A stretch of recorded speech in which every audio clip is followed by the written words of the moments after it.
Agaseke k'amakuru mu karere ngapfunduriye muri Kongo Kinshasa. Leta ya Kongo yangarije umuryango w'Ubufaransa wiciwe mu gitero cy'indege gitajya pilote drone mu mujyi wa Goma mu gitondo cyo kuwa gatatu. Yihanganisha n'amakuru ubutabazi vuga ko yatangiye iperereza kugira ngo menyekane uko byagenze. Karine Buise wari umukozi w'ishami ry'umuryango w'umuryango ryita ku bana UNICEF yiciwe muri icyo gitero muri uwo mujyi ugenzurwa n'inyeshyamba za M23 zirwanya ubutegetsi bwa Kongo Kinshasa. Abandi bantu ntibura nabo biciwe muri icyo gitero. M23 ishinga ingabo za leta ya Kongo ko bari zagabye icyo gitero zirenze ku gahenge kemerejwe hagati y'impande zombi. Ikavuga ko ishingiye ukwegeranya amakuru ko abantu cyarashe ku rugo rw'ahoze ari perezida wa Kongo Kinshasa Joseph Kabila hamwe mu kuri ryo M23 ko nanga bigaragara ko ari we cyari kigambiriye. Mu itangazo rya leta ya Kongo ntihakanye cyangwa se ngo yemere ko yaragabye icyo gitero, ivuga ko yanamenye ko cyangikiyemo ibintu byinshi. Itangazo rya Ministeri y'itangazamakuru ya Kongo Kinshasa rito ko byagenze nyirizina muri utwo turere tugenzurwe M23 hamwe n'inkomoko y'ibiturika byatangajwe ubirimo gukorwa iperereza n'inzego zifite ubushobozi kugira ngo umucyo wose ugaragare kuko ibintu byagenze. Perezida w'Ubufaransa Emmanuel Macron yihanganije umuryango wa Boyset inshuti ze nabo bakoranye, yavuze ko Ubufaransa bwifatanije nabo rizasaba ko amategeko mpuzamahanga arengera ikiremwa muntu yubahirizwa no kurinda abakozi bakorera Goma mu kurokora ubuzima. Stéphane Dujarric de la Rivière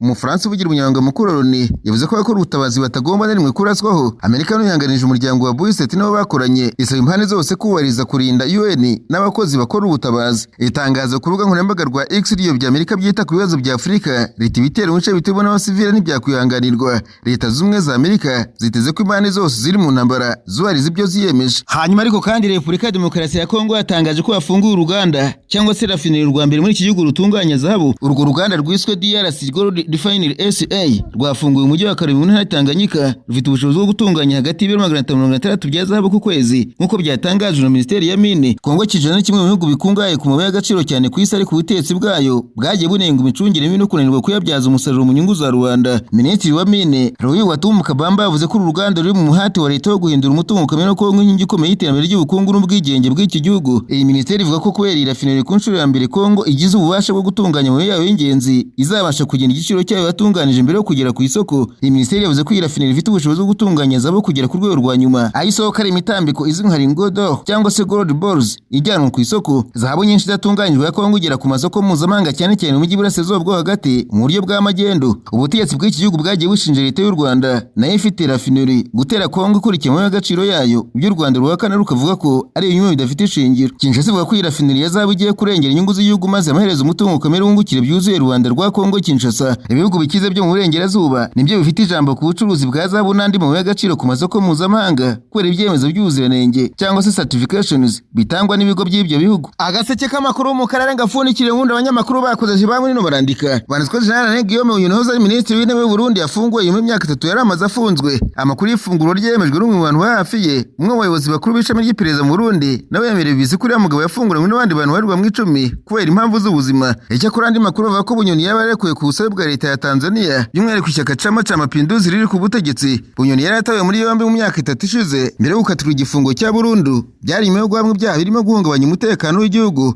guhungabanya ubutunzi bw'igihugu, kuronka inyungu z'akazi mu buryo bunyuranyije n'amategeko no gushaka gukoresha amayeri cyangwa se imigambi yo kwica perezida w'igihugu. Icyakora Bunyoni yakomeje guhakana ibyo byaha byose kuva yatabwa muri yombi. Usibye gufungwa burundu, urukiko rw'ikirenga mu Burundi rwanafatiriye imitungo yose yari afite. Nkivuga ku Burundi ariko kandi Episkopi Gatolika wo mu Rwanda n'u Burundi bizeye ko amaherezo imipaka y'ibihugu byombi maze imyaka 2 ifunzwe izafungurwa, abaturage bakongera kugenderana kandi bagahirana nk'uko byahoze. Kuva tariki 8 kugeza ku 11 Werurwe uyu mwaka i Kigali mu Rwanda haberaga ihuriro ry'Episkopi Gatolika wo mu Rwanda n'u Burundi irebana n'ubufatanye no gukemura ibibazo by'abaturage b'umwihariko b'Abakristo. Mu kiganiro n'itangazamakuru Musenyeri Joachim Ntahondereye uyobora Diocese ya Muyinga akaba na perezida w'inama y'Episkopi Gatolika mu Burundi yasabye Abakristo mu bihugu byombi kwizera ko byatumye imipaka ifungwa bizashira bongere bagenderane nka mbere. Ati ubutumwa bw'Abakristo mu bihugu by'u Rwanda n'u Burundi muri iki gihe imipaka y'ibihugu byombi ifunze no kubabwira ko batagomba gucika intege kuko nta mvura igwa ngo ntihite nk'uko babivuga, imvura yose irahita. Ibyatumye imipaka ifungwa nabyo bizashira abantu bongere bagenderane bafatanye nk'uko bari basanzwe babigenza. Musenyeri Ntahondereye yashishikarije abafite ubushobozi ko bakomeza gukoresha inzira y'ikirere kuko yifunguye kugira ngo basangire ibitekerezo byubaka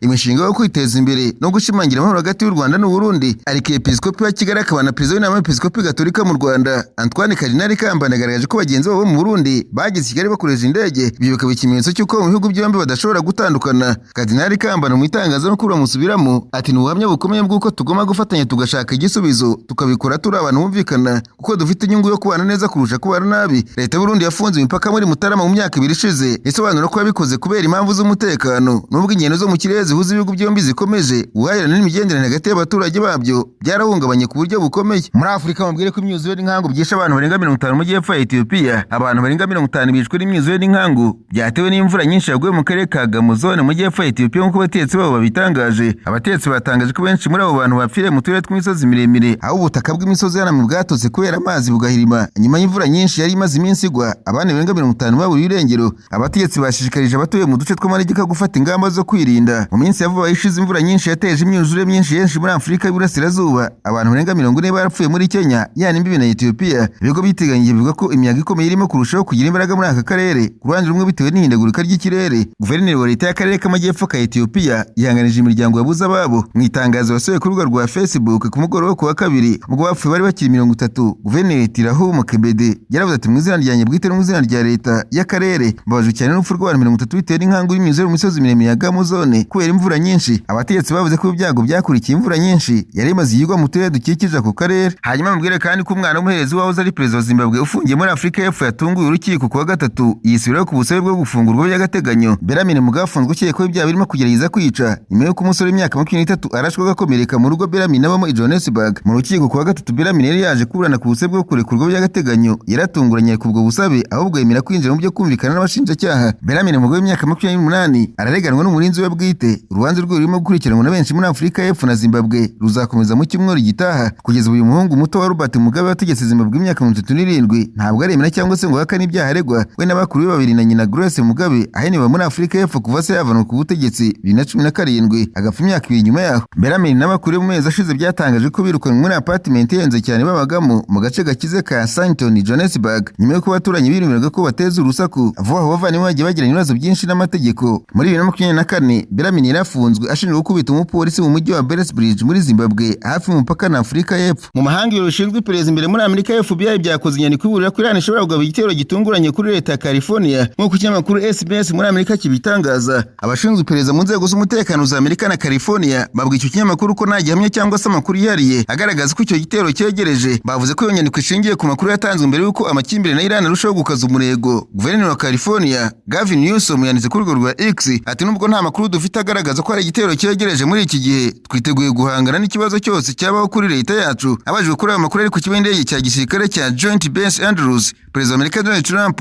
yavuze ati turimo gukorwa iperereza ariko muri iki gihe hari ibintu byinshi turimo bityo icyo dukora ni ukubyakira uko bije. Nkivuga mu makuru y'umuhanga kandi mubwire ko Urusiya ngo bushaka inyungu ya diplomasi n'ubukungu mu ntambara yo muri Iran. Ibinyamakuru byagarutse ku kiganiro cyo kuri telefone hagati ya Perezida w'Urusiya na Perezida wa Iran. Mu gihe Amerika na Israel bikomeje ibitero kuri Iran, Perezida w'Urusiya Vladimir Putin arimo kwigaragaza nk'umuntu uharanira amahoro ku rwego mpuzamahanga. Ibyo ngo ntibyoroshye kubyumvisha abantu cyane ko Perezida w'Urusiya yari wategetse gabari igitero gisesuye cy'Urusiya kuri Ukraine igihugu kigenga mu myaka 4 ishize. Igihe inteko rusange y'umuryango w'umubye Loni yari yamaganye icyo gitero kuri Ukraine ivuga ko ari ihonyurwa ry'amahame shingiro y'uwo muryango. None ubu nabwo Urusiya burimo gusaba guhosha intambara yo muri Iran vuba na bwangu hamwe n'umuti wa politike. Urusiya bukomeje intambara yabwo kuri Ukraine. Urusiya bufitanye ubufatanye bw'imitse bw'igihe kirekire na Iran. Muri iki cyumweru Putin yashimangiye ubufasha budacogora bw'igihugu cye kuri Iran, ariko ubufatanye bw'igihe kirekire bw'ibihugu byombi ntiburimo amasezerano ya gisirikare yo gutabarana igihe kimwe mu ibyo bihugu cyaba cyatewe, ahubwo Urusiya bwifuje ko bwaba umuhuza muri iyi ntambara. Mu kiganiro kuri telefone cyo kuwa mbere yagiranye na Perezida wa Amerika Donald Trump, ibiro bya Perezida w'Urusiya byitwa Kremlin byavuze ko Putin yatanze ibitekerezo byinshi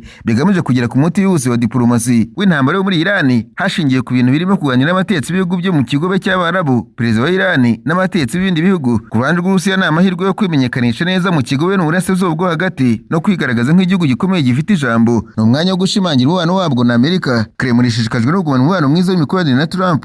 Ibona umubano wayo n'ubutetsi bwa Trump nk'ufite inyungu ku ntego z'intambara y'Urusiya muri Ukraine. Ibyo bisobanura impamvu Putin yigengesera intandenge Trump ku giti cye no ku karubanda kubera intambara yo muri Iran. Kwa mbere mu kiganiro cyo kuri telefone yagiranye na Putin, Trump yaravuze ati Putin arashaka gufasha. Naramubwiye ntushobora gufasha cyane mu gutuma intambara ya Ukraine n'Urusiya irangira. Ibyo byafasha cyane. Nyuma ariko mu gihe Kremlin isaba ko habaho guhosha muri Iran, intambara itanga n'andi mahirwe ku Burusiya mbere na mbere y'ubukungu. Ugutumbagira ku biciro by'ibikomoka kuri peteroli gurutse kuba gutanga inyongera ikenewe cyane ku mafaranga leta y'Urusiya yinjiza mu gihe kirekire cy'ibiciro biri hejuru kuzafasha Uburusiya gukomeza kubona amafaranga bukoresha mu ntambara yabwo muri Ukraine. Ingengo y'imari ya leta y'Uburusiya ishingiye ku iki gihugu cyohereza mu mahanga ibikomoka kuri peteroli ku giciro cy'amadolari 59 y'Amerika kuvuga ngo kamwe, ubwo ni ibihumbi 46 by'amafaranga y'u Rwanda. Mu mezi yavuba hashize ibiciro by'ibikomoka kuri peteroli byaragabanutse cyane bijya munsi y'icyo gipimo. Muri iki cyumweru igiciro cy'ibikomoka kuri peteroli bidatunganije cyarazamutse cyerekera ku madolari y'Amerika 120, ubwo ni ukuvuga ibihumbi 150 by'amanyarwanda ku kagunguru. Icyo giciro cyongeye gusubira hasi, ariko ibiciro by'ibikomoka kuri peteroli biracyari hejuru cyane y'amadolari 59. Ikindi ni uko Perezida Trump yumvikanije ko ku bihugu bimwe Amerika izavanaho ibihano bijyanye n'ibikomoka kuri peteroli mu koroshya ubuke bwabyo bwatewe n'intambara yo muri Iran, mu gihe ibihano ku bikomoka kuri peteroli byaba bidohoreye ku Burusiya bwakutiga kubona inyungu nyinshi kurushaho. Perezida wa Ukraine Volodymyr Zelensky yavuze ko ibyo byagira ingaruka zikomeye kuri Ukraine, ndetse yashishikaje Trump kutabikora. Inomero nshya yasohotse mu kinyamakuru cyitwa Komsomolska Pravda kibogamiye ku butegetsi muri Rusiya yarimo kugira icyizere. Umutwe w'inkuru agira uti ibikomoka kuri peteroli bihenze ni impamvu ku Burengerazuba bwo gukuraho ibihano. Kremlin ishobora kuba itarimo kunenga perezida wa Amerika, ariko bimwe mu binyamakuru byo mu Burusiya bikomeje kunenga cyane Trump